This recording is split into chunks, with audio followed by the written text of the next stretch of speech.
Bets arrived wearing black slacks, a black long-sleeve shirt, and dark cap fully covering her short black hair. Good grief, Bet, you look like a cat burglar. She stood in my doorway and leaned in to carefully survey the room.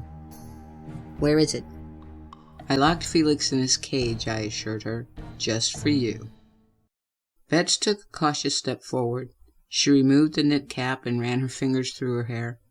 I'd like to be in character when I can, she said, giving me a once-over. You're not seriously thinking of dressing like that, are you? What's wrong with shorts and a shirt? We'll be wearing our cloaks. I mean, Jesus, Bets. Do you dress like that for the office? Of course not. There is a dress code.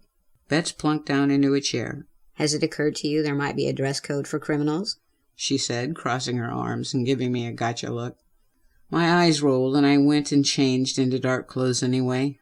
A final bathroom visit, then we donned our cloaks, and we set out for the bar. The day's heat still radiated up from the concrete sidewalk as we slipped into a series of alleyways. Bets climbed over the piles of garbage strewn along the crumbled asphalt. I watched for strangers, but the alley was too filthy, even for the homeless, to have taken refuge. Darcy's bar appeared like a freshly swept oasis amid a desert of trash. Boxes and abandoned vehicles formed a fence blocking the small patio on both sides. There was a chair and a table set beside the door, which led into the rear of the bar, and a single bulb served as guard. We crouched behind a rusty Chevy sedan and settled in to wait for Tito to appear. A trio of men strolled out of the darkness on the opposite side of the patio and knocked on the bar's door. It opened and the men went inside, quickly returning to the patio moments later and disappearing down the dark alley. Bets nudged me in the ribs. Did you see how they were dressed? She whispered. I told you. Shh. The back door opened again and Darcy stepped out. She tossed a bag of trash into a large metal container directly in front of the Chevy carcass concealing us. I did not expect Darcy to still be working. It was well past midnight, and she should have been long gone. Don't tell me that's the innocent young thing you're trying to save, Bets whispered. I nodded.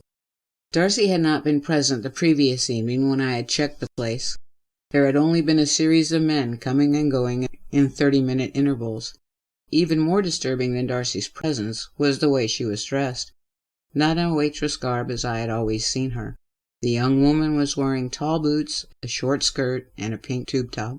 The outfit added a page to her life story I had never read.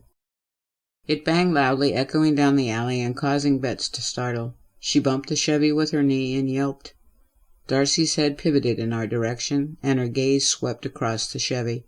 A moment later, we heard the back door open and shut. We raised our hoods, making us invisible to anyone who might come by before I completed my task. On second thought, I removed my hood. I wanted Uncle Tito to see the Reba coming for him. We stepped onto the lighted patio and gave each other a thumbs up. Bet settled into the chair beneath the yellow light. I turned the handle and opened the back door. It opened to a small, dimly lit room. A heavy-set man was seated at a makeshift desk. Behind him was a shelf containing a dozen or so wrapped packages. To his right was a stack of bins. To his left was the door to the bar proper.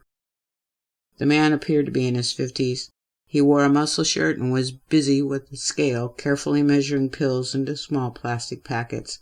I stood silent by the door and waited for him to acknowledge me. "What are you?" he growled. He stood and moved from behind the desk to confront me. I turned the cap on my cane to activate the blade and revealed my scythe. I am here for you, Tito. "I'm flattered," he chuckled. "but I'm not available right now. Get out of here before I—" His eyes widened. He reached back and turned the desk lamp toward me for a better look. Then, recognizing the figure before him, the man made a strangling noise in his throat and backed away. He bumped against the desk, spilling pills everywhere and knocking his gun to the floor. I stepped forward to close the distance between us and watched horror spread across his face. Raising my scythe, I swung it with all my strength, intending to remove the man's head in a quick, fluid motion.